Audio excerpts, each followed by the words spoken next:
From the East and the West, you've heard others, but now you've tuned into the best. This is a Prime Wave Media production.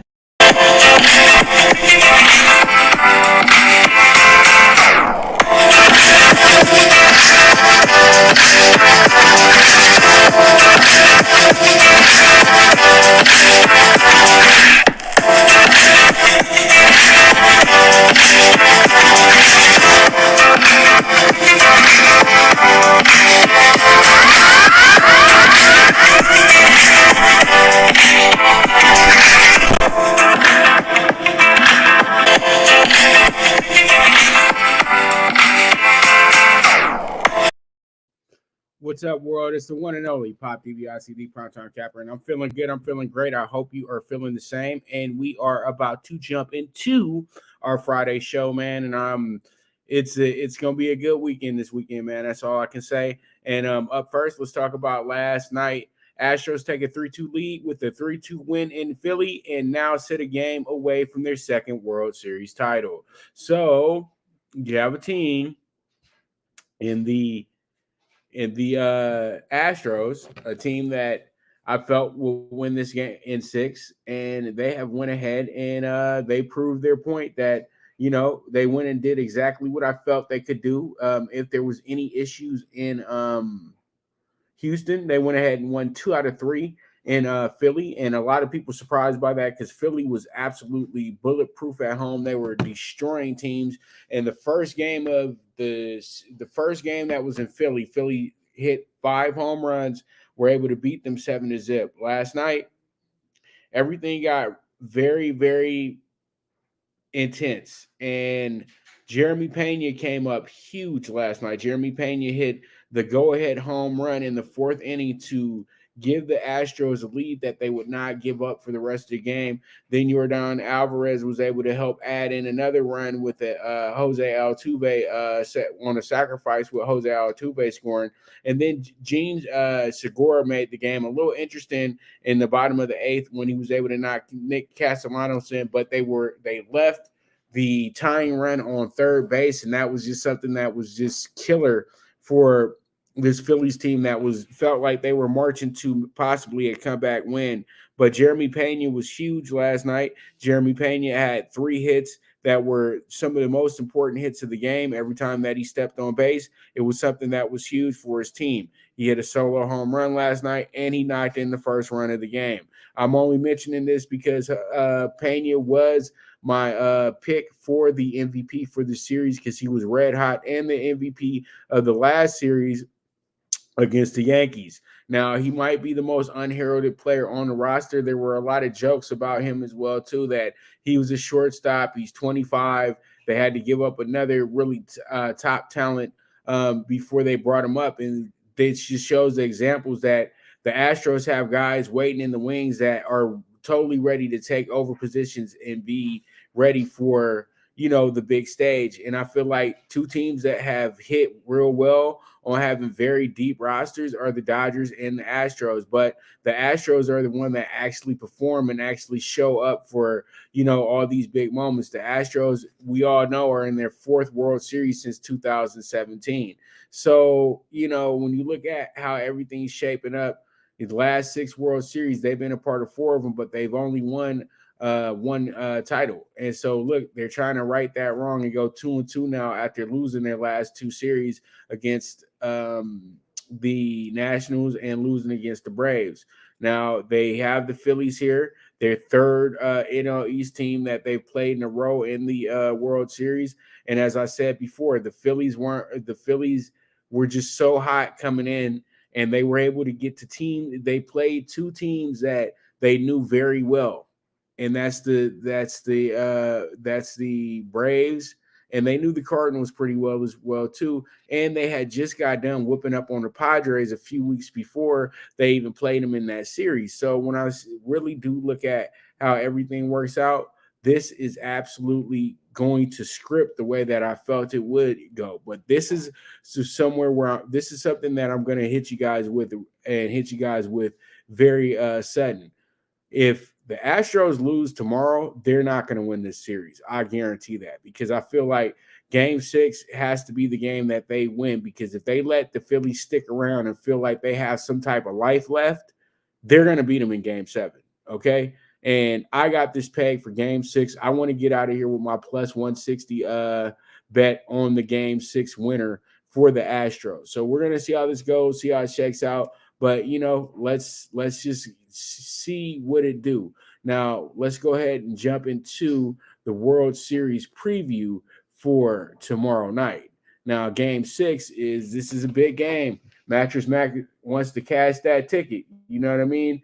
But they're not playing for Mattress Mac. They're playing for themselves tomorrow. Now, the Phillies do come in as a plus 120 dog. That's telling me that the Phillies are going to be getting a lot of action here. Zach Wheeler, 1-2 in the playoffs, but still has a 2.67 ERA, 28 strikeouts to 6 walks. So he's still dominating. And this is crazy because Zach Wheeler was a guy that was with the Mets, and he was seen as one of the Mets' top tier pitchers moving forward. He had some issues with him. And then he had to move along, finds himself with the Phillies, and they're playing in the World Series. And that's what they envisioned for this guy when he was in New York. So, him back on a full healthy tilt, this is dangerous. Framber Valdez, who absolutely was a gem this season, one of the better pitchers in the MLB this year. And, the Astros might have had the best starting 5 in all of baseball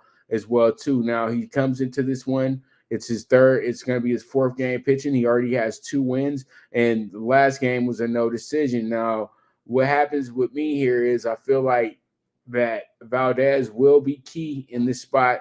He got himself a very, very good win. It was a very good game against the Phillies, but you know what happened in that spot. So it is what it is at the end of the day. Well, yeah, it was a good spot because they went ahead and got a good win in that spot. So, 5-1, all that good stuff. So let's see how this one goes.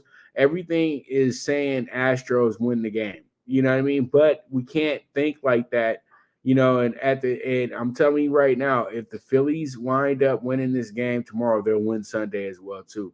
And then they'll crown Bryce Harper as the MVP of this series. So the pressure is on the Astros, not the Phillies. The Phillies weren't supposed to be here. Okay. So I think that we have ourselves a very good situation moving forward. So I like the Astros a lot tonight, but be on the lookout because this game is no guaranteed. And last night showed you that the Phillies are far from out of it. They're not going to just lay down for this team at all. So there it is. World Series Game 6 preview. I look forward to it. I'll be all in that game tomorrow night, and we'll go from there. That's all I can say. All right, so we move forward, and let's go ahead and jump into this next situation that we have here, and that's going to be we have a college football going on this weekend. A lot of college football going on. Of course, we got college football going on. What kind of silly way of saying that I'm saying? So pretty much, we're looking at the CFB top 25 games.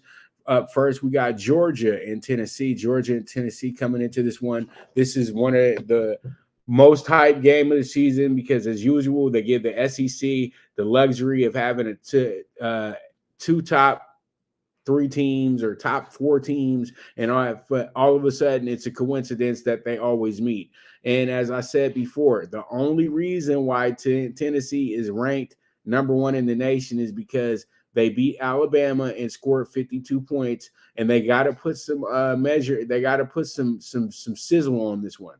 But everybody knows who the national champion is. It's the Georgia Bulldogs, and they absolutely dominated Bama last year in the title game. During the second half, they had a great comeback and put Bama right there in their place. And literally, I felt like they kind of broke the dynasty in a bit. Yeah, they're still out there doing their thing and doing a good job and all that good stuff.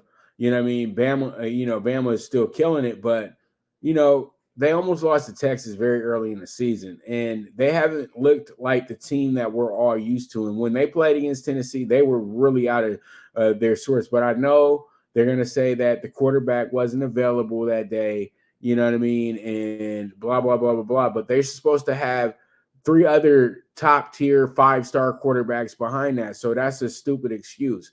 But all in all, Tennessee had to get the number 1 spot because it looks good that it's not somebody named Georgia or Alabama right now. But we all know that they just are being disrespectful to Ohio State, because if you're going to rank somebody number 1 right now, I wouldn't be ranking another SEC school if it's not named Georgia. But what they're doing is they're putting Tennessee in place. So if they lose Saturday, they won't be coming back to this situation because they wouldn't be a part of the final CFP. That's just impossible because you cannot do that. Because I know what people are thinking, that they'll possibly put 3 SEC teams in here. They're not going to do that, okay? I would say this, they will possibly go ahead and shake the system up a little bit and add Michigan and Ohio State with each other, whoever wins that game, if that's a close game, okay? Because they've been doing the same thing for the SEC and Bama for a while. But I truly do think that if this does occur, this is finally the opportunity for all of us to maybe see Alabama be left out, even with one loss this year. But I feel like Alabama is in danger this weekend. I'm going to talk more about that when we talk about LSU and Bama. So I really do feel like this is probably the game of the year at this point, because we haven't got to the final week yet. The final week determines a lot of things. And I just really feel like this is the final hurdle in Georgia's way. And Tennessee knows that this is one of their final hurdles as well, too, because when you look at Tennessee after this, they play Missouri, South Carolina, and Vanderbilt. They lose to Georgia today. Those 3 games right there will have to be absolute blowouts for them to be considered. But if Bama is to lose, they'll be in the group. But I don't know if they're going to let 2 teams from the same division be in the national championship picture at the same time. And how many times do we have to keep seeing the SEC play the SEC in the national championship? We do not want to watch that game. Georgia and Bama, it's been enough with those 2. So I think the committee has to get this one right. This is a elimination game to me, in my opinion. And when I look at Georgia's schedule moving forward, Georgia's schedule is going to be a little tougher. They got Mississippi State and Kentucky, both road games. Then they finish up with arch rival Georgia Tech and Athens. So we'll see how it goes. We'll see how it shakes out. But Tennessee, Georgia will be the game of the day and the game of the weekend as well, too. Number 1 versus number 3, SEC West Side. Well, SEC East, actually. I'm sorry about that. So we'll see how it goes, and we'll see how it shakes out. But this is going to be the toughest game of the year for Tennessee moving forward. And Tennessee cannot think about outscoring Georgia. They have to stop them on defense. It can't be one of these, okay, we're going to go back and forth with these guys, because that's not going to happen. Georgia's going to make this a very, very honest game for Tennessee, and they're going to have to figure out how to be on that level of dealing with a really good, damn near NFL defense in this spot. So there it is. There it is. All right, we move forward, and we have ourselves Texas at K-State. You have Texas as the number 24 team in the nation. You have K-State as the number 13 team in the nation. I think this is kind of pageantry, because why is Texas even ranked right now? Yeah, Texas had a great little game against Bama. They almost beat them. But other than that, Texas has been some real underachievers. Every time they have a big game, they lose. It's just that simple. And they lost to Texas Tech by 3. So I don't see why they're ranked. But then when I'm looking at everything here, other than their losses, they've had some big blowout victories, other than the squeaker that they had with Iowa State. But that's understandable, because Iowa State played up to the game, and Iowa State was a ranked team when the season started as well, too. So when you look at the way this is set up, Texas has won their last 3 games in a row after starting the season off 2-2, but that doesn't warrant them to be in the top 25. But this is going to be a game where Kansas State is the dog here. And there's a good reason why, because Kansas State is a team that they feel can be a little inept offensively. Now, they did lose to Tulane earlier in the season by 7, but Tulane is a really good team. Then they were able to get a monster win over Oklahoma when Oklahoma was the number 6 team in the nation, and they were on the road as well too. Then they come back around, got a good win over Texas Tech. They beat Iowa State as well, and then they lost a heartbreaker to TCU, where they were up 28-10 at one point in that game, and they should have really went ahead and closed them out. But there was a lot of mistakes made there in the second half. Now they went back, but this game against Oklahoma State last week, a team that was in the top 10, number 9 in the nation, they beat them 48-0. And you're going to tell me you're going to make them the dog on Saturday? That's not what you do. And you're playing in Manhattan as well too. Not Manhattan, New York either. No Midtown, no downtown, no East Side. Just Manhattan, Kansas. You know what I mean? But at the end of the day, this is going to be one of the better games of the day. I look forward to watching it as well too. It's going to be on FS1, and I really do feel like we do have ourselves a very good spot here for the Big 12 as well too moving forward. But they're not showing the Big 12 any love. TCU is on the outside looking in, and they should be a little bit closer than where they're at. But we'll talk about that a little bit more next week. But all in all, Kansas State is a good play to me tonight. Saturday, and we'll see how that one goes. We'll see how it shakes out, but I like the way that matchup's setting up, and I look forward to watching that game as well, too. All right, so we move forward, and we have ourselves the LSU-Alabama game, and this is one of the better rivalries in all of college football, and this settled a lot of things over the last 5 years as well, too, where Bama and LSU were at each other's throat for a while. You know, Joe Burrow was able to get the sweet revenge and get LSU one of the greatest seasons by a college football team ever to the national championship, but had to play a very crazy game against Alabama, who had lost 2 at the time as well, too, as the top, passer in the nation. What it seemed like, after coming off of those great victories and getting his team to the national championship. But Bama coming in here 7-1. You have LSU at 6-2. You have a 13.5 point spread, and then you have an over under of 56.5. They are giving Bama way too much love in this spot. They're playing the game in Baton Rouge. The game is not being played in Tuscaloosa. Okay.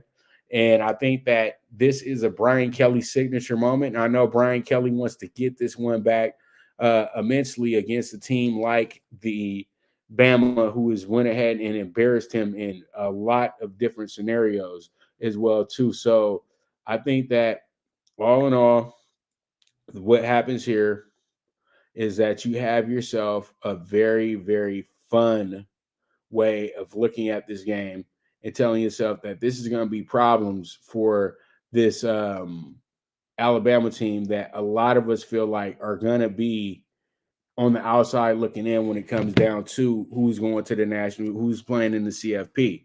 You know what I mean? Because at the end of the day, I think that the nation's getting a little tired of the Alabama show. They so dominant, got the best players in the nation.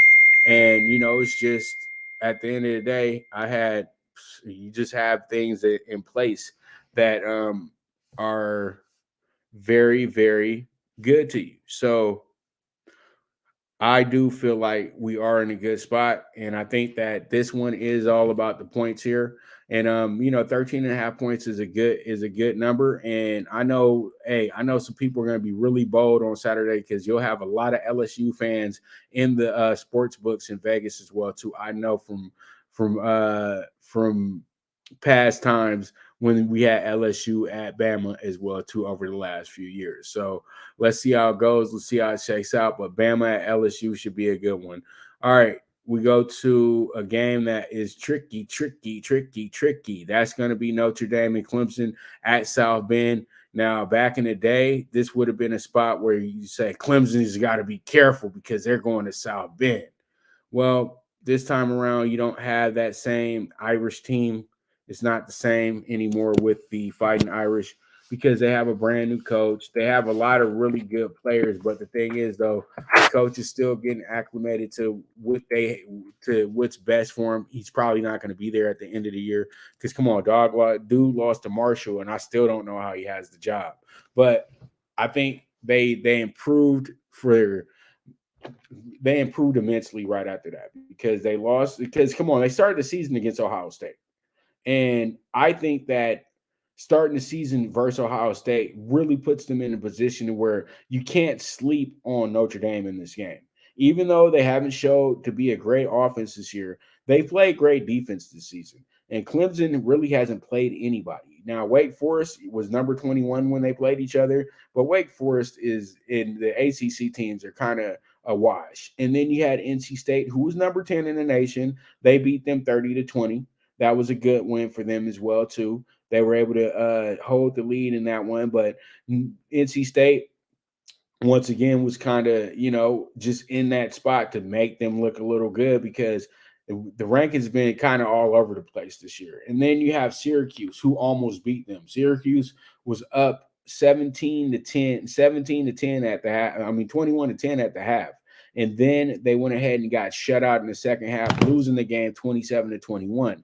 So Clemson needed a lot. And I think that Syracuse and Notre Dame are kind of a similar type situation, but Notre Dame would have the better players. Notre Dame beat them 41-24 last week. I know that doesn't mean much because they were coming off of a emotional loss against Clemson, but Notre Dame went ahead and broke them off. And I think that Notre Dame is a team that's getting way more confident by the game. And when I look at this, they've won their last 2 in a row. After dropping their first 2, they had won 3 in a row. Then they had a fluky loss to Stanford at Notre Dame. You know what I mean? Stanford's not that good, but Stanford's a rival there. So they played that one up, but they got a good win over BYU. They got a good win against the North Carolina team that can threaten Clemson this season as well, too. And then you got a good win over Syracuse last week, who was the number 16 team in the nation. So now you take on Clemson here at home. You were on the road for that spot right there at the Carrier Dome. Now you're back over here playing against Clemson. And they're not giving Clemson a big line. This is not a usual line that you see for Clemson Notre Dame. So they're telling me that Notre Dame has a big, big shot in this game. So we'll see how it goes. We'll see how it shakes out. But I think that Notre Dame is a solid bet here. And I know it sounds crazy, but Clemson still has the same quarterback that Notre Dame gave a lot of issues to a few years back at South Bend when they broke their streak that they were running with as well, too. And I know everybody's like, well, Trevor Lawrence was still on the roster, but he was out that day. But it didn't matter. The next man up, who's supposed to be this big-time savior of the team, was up, and he didn't do anything. So that's how it goes. That's how it be. And it's that simple. Now we move forward. Let's go ahead and talk about our final game. And it's the ACC, another ACC, some more ACC teams. And you got Wake Forest coming in here, number 21 in the nation. You got the North Carolina State coming in here at number 22. Now, when you set this game up and you say to yourself, okay, this should be one that works out very well for the bettors who need that late game. And it's crazy because this is a top 25 matchup. They're playing it on the ACC network. So that just goes to show you the respect that they have for this conference. It's not much. You know what I mean? ACC is really falling off. Now, they did get 3. Now, when you look at Wake Forest, they're coming into this game fresh off of a monster loss against the Louisville. And I know somebody asked me last week, was this a trap spot when they went to Louisville? And I said, of course it is, because the game's at Louisville, and Louisville has had Wake Forest's number for some time now. And that's exactly what happened. Wake Forest is now 2-2 in conference play. So they're well behind.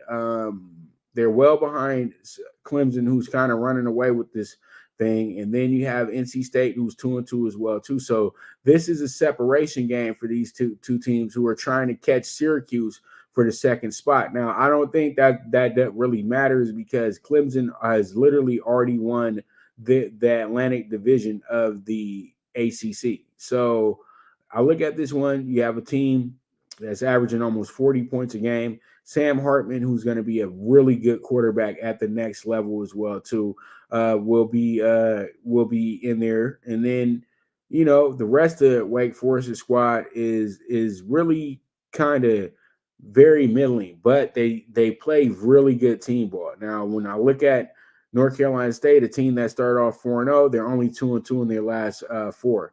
And they had 2 losses against ranked teams, so they're not playing well against ranked squads. So they eked out and win against a bad Virginia Tech team at home. But this week they got Wake Forest at home, and I know they're going to have a different attitude going into this game.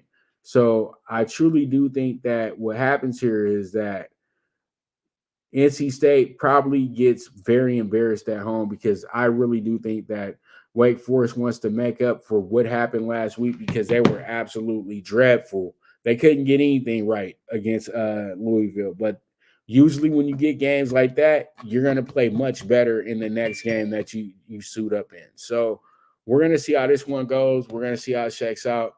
But Wake Forest, NC State, this should be a good one. And I have all the plays for you guys on my elite, on my this week's super high five for the top 25. So you guys just stay tuned, and that's what I got for you once we get to Talking Tickets, okay?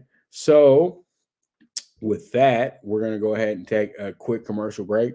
And when I get back, we're going to go ahead and jump into the state of the Lakers, and we're going to talk NBA Friday night as well, too. So you guys stay tuned. This is the premier sports betting show, the PrimeTime Angles, live with the one and only Pop DiBiase, the PrimeTime Caps. Good News Only Racing Club, led by the legendary Doug O'Neill, the trainer of 2 Kentucky Derby winners, and I'll have another in Nyquist. Also trained 2-time Breeders' Cup champ Golden Sense, who are just a part of a long list of thoroughbred champions trained by Doug O'Neill. The Good News Only Racing Club has a young core of horses to look out for in Dennis's Celery, Irish Heatwave, and Notre Dame, just to name a few. Win the day every day with the Good News Only Racing Club, a proud sponsor of the NFL Bet Exchange.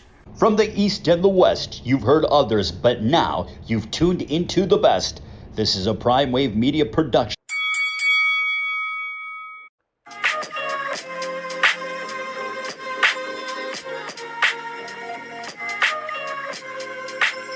Tune into Big Wave Boxing every week with a brand new guest, with the one and only Pop DiBiase, the Primetime Capper, getting the best boxing stories, best boxing angles, and the truth when it all comes down to the sweet science.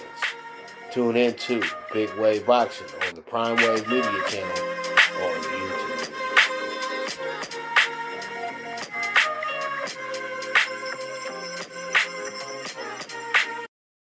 All right, we are back with the premier sports betting show, the Primetime Angles, live with the one and only Pop DiBiase, the Primetime Capper. So let's go ahead and jump into the state of the Lakers. And the Lakers are looking to win their 3rd game in a row, going against an old foe in the Utah Jazz. If I say old foe, because if you know anything about the NBA, the Lakers and Jazz used to meet up in the playoffs literally like every year.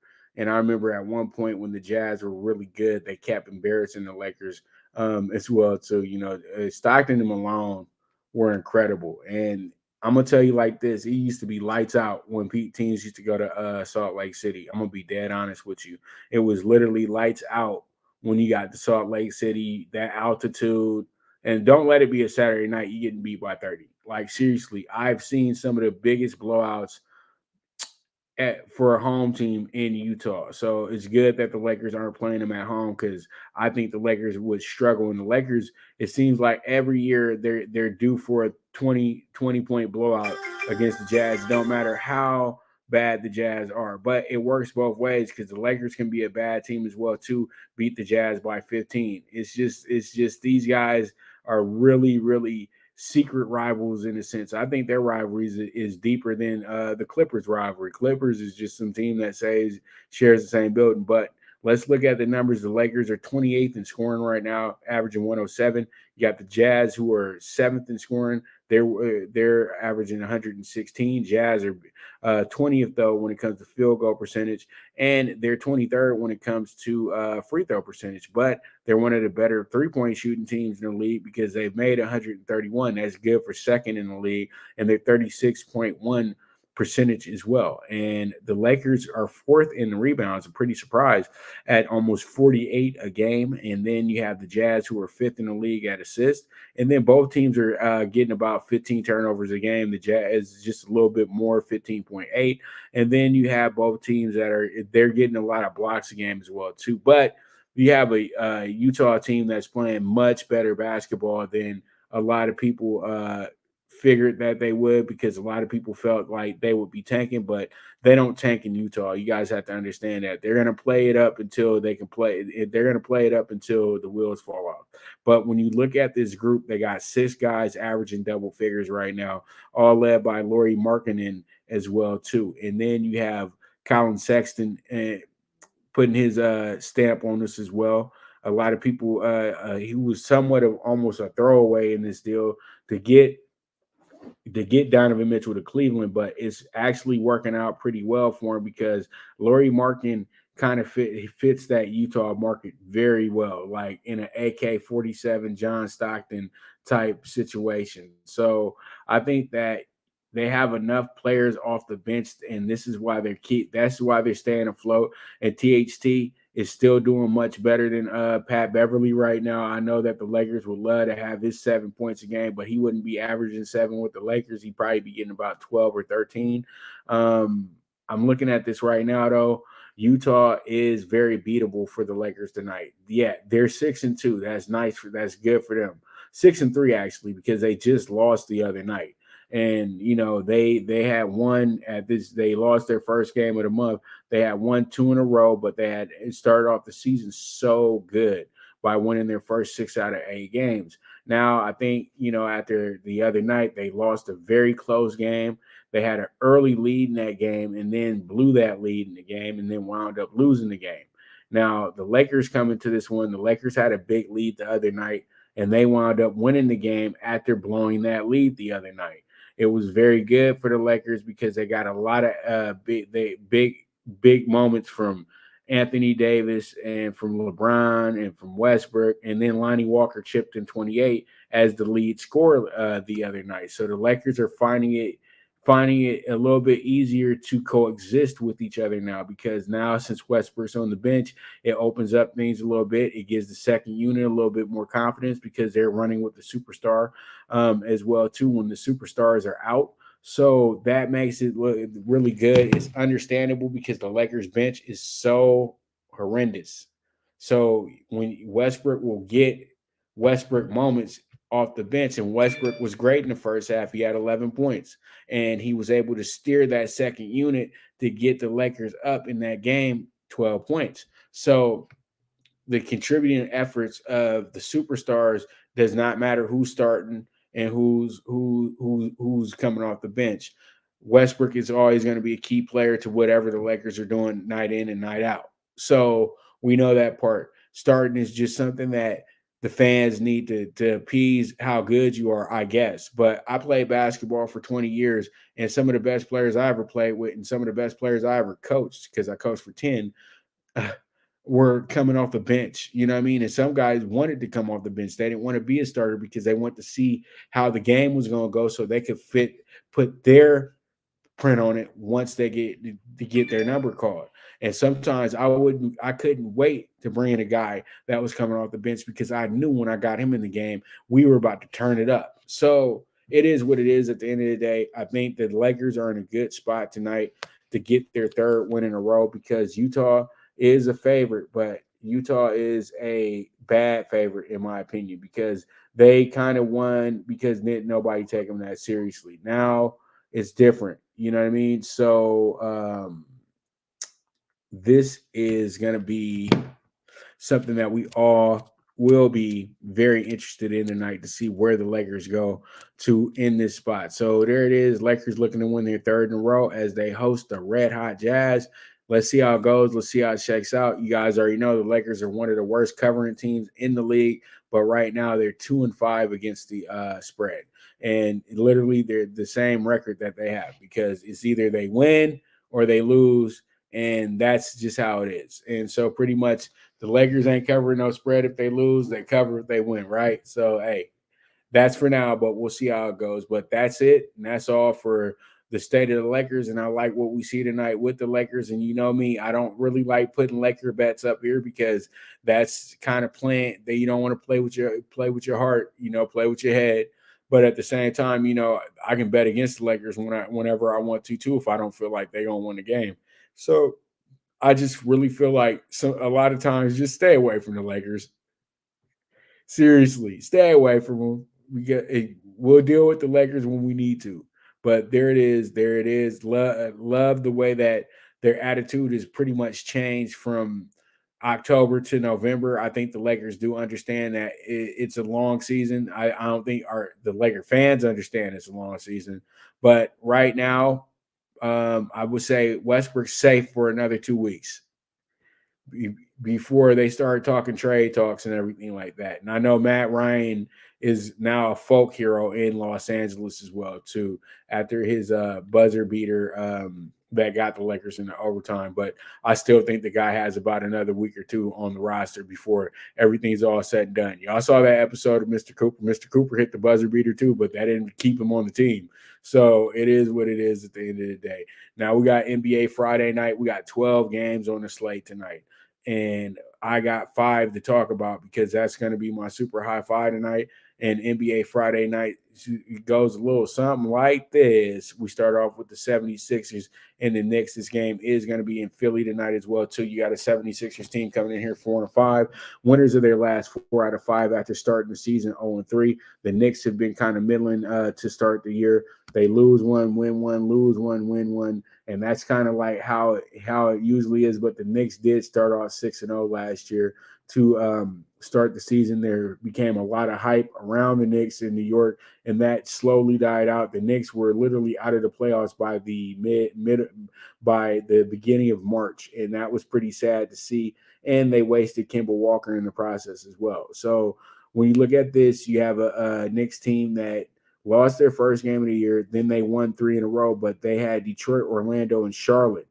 Then they had to line it up against Milwaukee, Cleveland, and then Atlanta. So they've lost those 3 games in a row because, it seems like they're going to be really good against the bad teams and they're going to be really bad against the good teams. But Philadelphia is a division matchup, so they have an extended scouting report on this team. And, Philly does have some issues tonight because they are without James Harden. James Harden is going to be out for the next month. He has a foot issue going on, but he's out for the next month. I just need to let you guys know that right now that they won't have him. And you got Joel Embiid, who should be in tonight. But Joel Embiid always has some nagging injury. Well, he has an illness. So he is a 50-50 call tonight on going in. But when you look at all this, it's crazy. The Sixers actually have the all-time winning record over the Knicks. They've been playing them for like 70 years. So this is one of the older rivalries in the NBA, the Philadelphia 76ers and the New York Knicks. So this should be a good one. Jalen Brunson's actually leading the way for the Knicks when it comes to scoring. Julius Randle, once again, lead rebounder for this team. And Jalen Brunson bringing a 7 assists nightly as well, too. So this team is moving forward to be better. You know what I mean? So we'll see how this one goes. We'll see how it shakes out. But I really do like the under in this spot tonight because the Sixers are without top scorers. And I think that the Knicks, it's tough for the Knicks to score every night. And, they didn't even score 100 in their last game. So we'll see how it goes and we'll see how it shakes out. But there it is. Let's move forward and talk about our next game. And that's going to be the Bulls and the Celtics. This one's going to be in Boston. And it's funny how everybody has already put Udoka as the coach of the Nets, but the thing is, the Nets still haven't announced that he's their head coach. So they were just pursuing him. So y'all got to stop jumping the gun so much until they start announcing things because we're running into a big problem where everybody wants to be first, but then there don't be no to it. Then there don't be no substance to it. I know he'll probably be announced as the coach sometime next week, but I know that that's not a good decision to do that, but it's all good. Brooklyn, we go hard, right? So we got Bulls Celtics. This one is a really, really fun spot because you have a team in the Bulls that are tricky. And the Bulls have won their first 2 games of the month, beating Brooklyn and Charlotte. And they did pretty well against those teams as well, too. Had a good comeback against Brooklyn. They were down 6 at the half, but, they didn't do great to start the year off. They lost their first 3 out of 4. They lost 4 out of 7 games. They had a few back-to-back losses, but they got a good win over Boston in Chicago. They beat them by 18. Now they're playing them tonight as a 7-point dog. So the Bulls are a live dog, but I think the points are the better play here. But I truly do think that the Bulls will be into this one tonight. The Celtics, I know they're playing a little angry because their coach is leaving them, and they probably going to have to be stuck with the assistant coach for a while. So it is what it is at the end of the day. I really do like where we're going to, and I do like the way that this one sets up for the Bulls. So let's see how it goes. Let's see how it shakes out. But Bulls at Celtics should be a very good game tonight. All right, so let's move forward, get into our next game, and that's going to be a really good one from San Antonio. It's going to be the Clippers and the Spurs. The Spurs coming into this game 5-3, the Clippers 4-4. The Clippers were finally able to end that 4-game losing streak actually, and get themselves a nice little win the other night. And the Clippers they got a nice win, but it was a win where they had to do a bit much to win the game. They won 109 to 101, but people wanted them to do better. They've won their last 2 in a row after losing 4 in a row. And the Clippers, they'll be better as they move forward, you know what I mean? But they don't have Kawhi for a while either because Kawhi is out until they're probably not going to really run Kawhi until December. They really want to make sure he's 100%. He's not probably having the lingering knee issues. They just want to make sure that he is in place for the playoffs. You guys have to understand that thigh injury that kept Kawhi out for a year was serious. And you saw how he was managed in Toronto as well, too. He was managed where he would be missing a game possibly every week or every few weeks. By the time they got to the playoffs, he was fresh, he was good, and the absolute best player on the planet to help a lowly franchise like the Toronto Raptors win a world championship. So you can't be mad at the strategy that they're using with Kawhi. I think it's very good. Now, they will finish their Texas 2-step here and get back to LA Sunday to play Utah. Then next week they have Cleveland, and they have a game against the Lakers as well, too. And they have a game against Brooklyn next Saturday. So they have 4 games coming up at home. So they want to get a good road win before they get back home. But the Spurs might have different thoughts. Spurs are 5-3. It's a little fluky, but they did get some good wins, though, already. But they got absolutely crushed the other night. They lost that game by 40-some-odd points. Now, they did win 3 in a row. Got a good win, 2 good wins over, and they've been really good against teams that are supposed to be in the playoffs next year. They beat Philly and Minnesota, then came back around and beat Chicago and beat Minnesota once again. So they already have a nice little lead over Minnesota. They already won 2 out of 3 against Minnesota, but last night they got absolutely rocked. By the other night, actually, on Wednesday, they got beat by 43 points. I think that they want to make back up for that, but I don't want to take any sides here. I much rather go with the over-under here, and I think that this is an over game. Looks definitely like it's going to go over because the Spurs are not playing any defense at all, even though they're 5-3. All right, so let's move forward to our game that I really do like a lot tonight, and that's going to be the Raptors and the Mavericks. And the Raptors and the Mavericks present probably the best one of the best top 3 matchups of the night. East versus West. You love these games, East versus West. So when you look at this one, you have a Raptors team coming in here playing good basketball. Like I said, Wednesday night they won by 43. They've won 2 in a row, and they've actually won their last 4 out of 5 games as well too. After starting the year 1-2. So tonight they line it up with Dallas. Dallas is a good defensive team, and that's something that can work in their favor or maybe work against them because the Raptors play good defense as well too. And once again, the Mavs are in a position where they're the team that loses one, win one, lose one, win one, lose one, win one. And then they finally got a back-to-back win with an eke out of the Jazz the other night. Now they're playing the Raptors tonight, and I just really truly think that the Raptors are going to be much better. And I've been sleeping on this team because they've been whooping me in the last few games, and they got me the other night, winning by 43 points. I think they'll take that confident win into this game tonight and get themselves a beautiful victory, doggy style, against the Mavericks. Had to throw that in there, though. Had to throw that part in there for sure. So there it is. There it is. I love the way that this is setting up tonight. And let's see how it goes. Let's see how it shakes out. But we have the Raptors at the Mavs tonight. 5-3 going against 4-3. It should be a good one. So let's see how it goes. Let's see how it shakes out. All right. So we move on to the next one.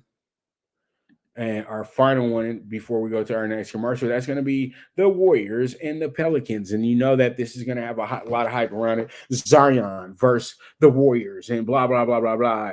You know, let's talk about the Warriors struggling. The Warriors are terrible right now, okay?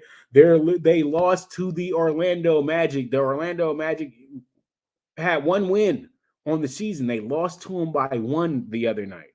You look at the stats, they were up almost 20 points at one point in that game. That's what makes it really sad. But this is what happened. They gave up 77 points in the second half after only giving up 53 in the first. So how are you going to win a game like that? How are you going to win a game? You know, and you look at the stats, you know, was Curry there? Yeah, Curry scored 39 points. You get 39 points from Curry and don't win the game, you got problems. But Klay Thompson had 27, but they hit 15 out of 33s and still lost the game. That's absolutely nuts. And, you know, Mr. Draymond Green, Mr. Triple Single, he only had 8 points. And Jordan Poole, they're putting a lot of blame on Jordan Poole, but he still led all scorers off the bench with 11. But then they didn't get much else from anybody else. They're going to need Wiseman to step it up a little bit. They're going to need Moody to step it up a little bit because it looks like the starters are doing a bit more and playing a bit too hard right now. But that game was more on just playing bad defense. And Jalen Suggs had himself a game that night. Banchero had himself a game that night. And then they were able to get 43 points from the bench as well, too. So, you know, that was a game that they were charged up for. So we'll give them that. But I know the excuses that they'll put out for the Warriors right now, a team that's lost 4 in a row. Oh, it's just the start of the season. Oh, it's just the first 10 games.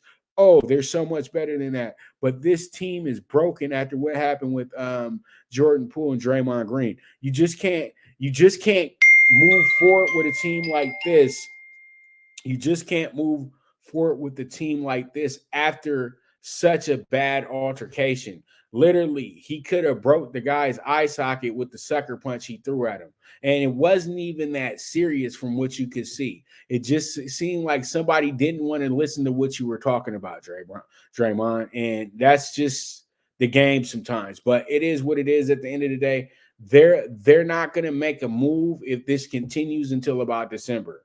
Because once again, November really truly is really still a fill out point. By the time we get to December, that's when teams know where they can go and where they're going and what they really want to do for the next, 30 games or so, 40 games or so. So we'll see how it goes. We'll see how it shakes out. But all in all, I know it's nothing. I know it's a nothing story right now, but that's embarrassing. You don't lose to the Magic. You've been losing to teams that are playoff teams. We get that part, but losing to the Magic, there's some issues there, and those are some issues that need to be fixed. All right. So with that, let's go ahead and get ourselves prepped up for one more break, and then when I get back, we'll be talking those tickets. So you guys stay tuned. This is the Premier Sports Betting Show, the Primetime Angles Live, with the one and only Pop DiBiase, the Primetime Capper. Now you and your friends can compete in the sport of kings and win big with Stable Duel. Get the app, pick your horses, and get in on the thrill of horse racing with daily games competing against other players. Bring home the glory and the cash, and move up the annual leaderboard while you leave your competition in the dust. Get in the game with Stable Duel. Play, race, win.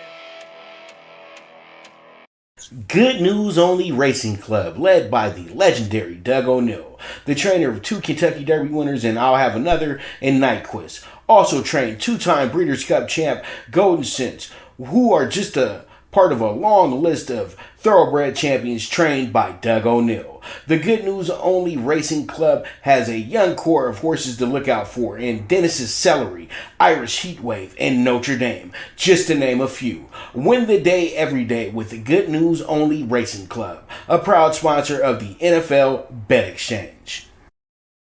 All right, we are back with the Premier Sports Betting Show, the Primetime Angles Live, with the one and only Pop DiBiase, the Primetime Capper. And man, oh man, I'm telling you right now, they can have all these shows on TV and all that good stuff, but you know who was doing this thing first. 2015, baby, is when we started doing podcasts and things like that, and we started streaming this stuff back in about 2018, 2019, pandemic stuff or whatever. But it's just cracks me up that I will watch TV, all the sports channels, and they have literally Live the Line, Daily Wager, all that stuff. It comes on at 3:30, 3 o'clock. So, you know, it's all good. We're getting close. So it is what it is. But let's talk those tickets right now. I'm not going to scream and yell like the rest of them. I'm just going to give you some winners, okay? I like the over 47.5 with Duke and Boston College tonight. Just know this. You could bet a big dog tonight in that spot and not really be scared, because this is an ACC game. This is a game that's in Boston tonight as well too. The weather will not be good, even though Duke is not a West Coast type situation. Still, Duke, how can you really trust Duke? So, because they're still Duke, even though Duke has been killing it this year, BC could easily go in here and shock the system tonight. The +11 is a must play, but the dog bet could be something tonight. I don't know. It's Friday night, Freaky Friday. So play it. I don't know. But I think the over 47.5 is a good play, because a lot of people will possibly be all over the under tonight, because we know BC plays some defense as well too. All right, so we got UMass UConn in the rivalry of the Northeast. This is a super rivalry between these two teams, in my opinion. Always some of the worst teams in college football, but UConn has Jim Moore Jr. as the coach, so they'll be fine moving forward because they have a better coach, and he'll probably be able to coach up some guys that will be much better than what they have right now. But at the moment, though, UMass, UConn, two independent teams that literally are just playing on a Friday night. But this is a rivalry game, and maybe they'll fill up half the stadium up there in stores tonight. So we'll see how that one goes. We'll see how it shakes out. Then we got the Pac-12 After Dark with the Dogs, with the Washington Huskies, and going against the Oregon State Beavers. Always a fun matchup there. And I think that you have a number 23 Oregon State team that's actually the dog tonight. And I think that what happens here is that they are going to be a dog that gets absolutely put in its place. I think that Washington wins this game by a touchdown or better. I love the 4.5 in this spot. And the 6-1 doesn't look too bad either. This is the type of ticket. This is the tickets where you put the 100, 200 on it if you really want to hit the big enchilada and things like that. Or if you just want to get some quick dinner money or some quick morning money or some quick Breeders' Cup money, just put 25 on it, 150 back to you. So we'll see how it goes. We'll see how it checks out. And that's where we're going with this latest play here. And that's going to be the CFB Friday Night PK3. All right, we move forward to the the CFB top 25 super high five. And actually, let's get to that in a moment. Let's talk about the rise and shine pick six, because these games will be happening well before those games right there. And the rise and shine pick six is 62-1. We have Air Force playing against Army early in the morning. That game starts at 8:30, so be ready for an 8:30 start there. Then we have Iowa playing Purdue with the money line plus 150. Then we have Kentucky playing Missouri. Love the minus 110 in that spot. Then I really do like Virginia to go ahead and be in that game against the North Carolina. This is the oldest rivalry in the South when it comes to football as well, too. So Virginia, North Carolina, always a personal situation. And then we have under 55 with Florida and Texas A&M here in an early game. And then we play the over 56 in a game that people might not be paying too much attention to, and that's going to be Tulane and Tulsa. So I do like where we're going in that spot, and that's where we're going to go here with the rise and shine pick six. Now we have ourselves the CFB top 25 super high five, 28-1 here. I like Georgia with the -8. I like LSU with the plus 13.5.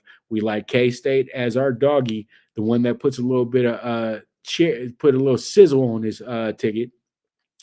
And we're taking them at plus 115. Then we have Notre Dame with the plus 4. And then we finish up with Wake Forest in that spot as well, too. And I like Notre Dame on the money line as well, too. So the plus 170 is a good play, in my opinion. So let's see how it goes, see how it shakes out. And that's where we're rocking with that.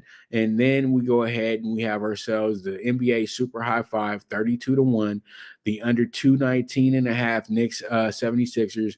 We come back around to the plus 7 with the Bulls. Then we have the over 225.5 with the Clippers and the Spurs. And then the NBA dog of the day, the Raptors money line plus 135. And then we wrap it up with the Pelicans with the minus 4.5, because I just don't think that they're going to win this game. This team has lost the last 4 in a row. And I think what happens here is they lose another game.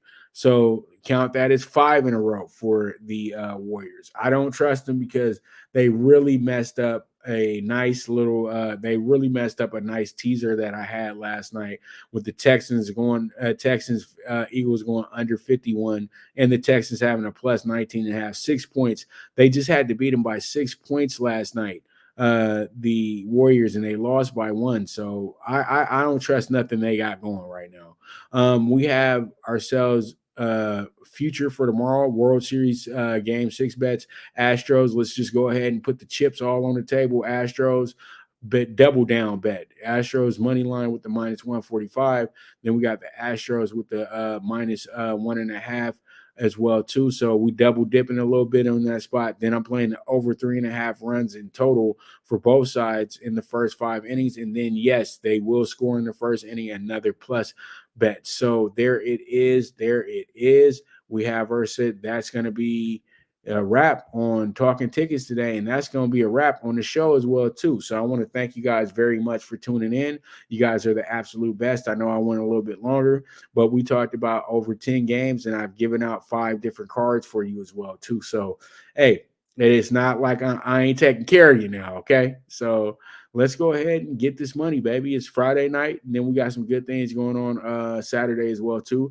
Be on the lookout for the jackpot, the CFB jackpot ticket as well too, and the bailout ticket. And I'm gonna go ahead and throw out a dog pick 4 for you guys tomorrow as well too. So stay tuned to all that. And that's good to know that all those guys are out tonight. So they'll bump that spread, because I know that's an early line. And you have to understand, I put that ticket in a little bit earlier. So that's an early line.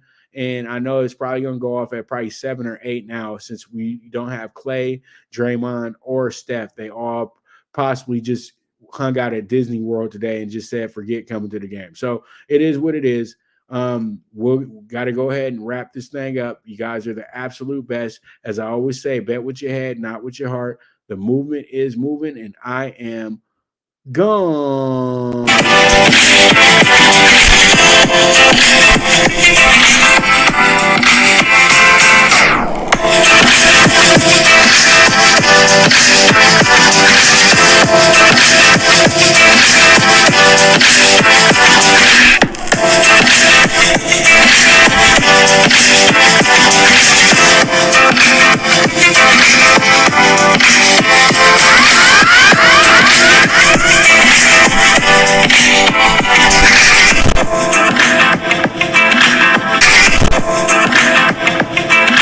From the East and the West, you've heard others, but now you've tuned into the best. This is a Prime Wave Media production